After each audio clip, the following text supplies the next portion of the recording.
You know what?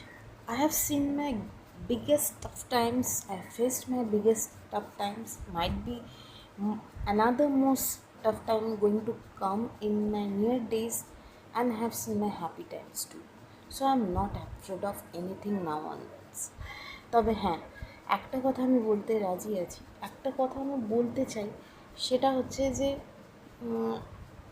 আপনার লাইফে এমন একটা স্টেজ আসবে যখন আপনার সঙ্গে কেউ থাকবে না, এরম আসতে পারে আবার নাও আসতে পারে।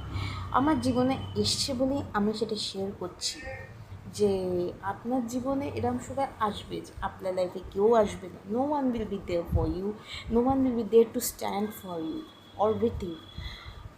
তখন আপনাকেই নিজেকে নিজে বাঁচাতে হবে বা নিজের জন্য নিজেকে স্ট্যান্ড নিতে হবে। আপনার হয়ে কেউ স্ট্যান্ড নেওয়ার মতন এই যুগে লোক নেই। So you have to be self protective, self defensive এবং ইন্ডিপেন্ডেন্ট। আজকের দিনে কেউ কাউকে এক চুলও হেল্প করতে আসে না। হ্যাঁ, তবে কেউ যদি, স্পেশালি মেয়েদের ক্ষেত্রেই এটা বলছি, কেউ যদি তোমার হয়ে হেল্প না করে, কাদা কিন্তু তোমার নামে ছেটাতেই আসবে। সে উঁচিয়ে বসে থাকবে তোমার অ্যাগেনস্টে কী করার কনস্পিরেসি করা যায়, কীভাবে তোমার অ্যাগেনস্টে কাদা ছেটানো যায়, তোমার ইমেজের ওপর কাদা ছেটানো যায়, তোমাকে বদনাম করা যায়, তোমাকে ভ্যানিশ করা যায়। আমার ক্ষেত্রেও এই জিনিস হয়েছে। কিন্তু never be afraid of, if you know you are truth, if you know you are good enough, আর তুমি সৎ, আমার মনে হয় না এখানে কোনো সহ্য করার কোনো ব্যাপার উচিত।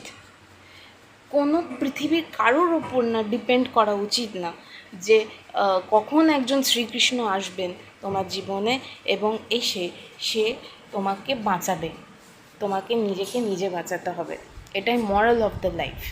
কাজী try to be self defensive, self protective and independent, নাইলে তোমাকে সবাই মারিয়ে চলে যাবে আর তুমি কষ্ট পেতে থাকবে।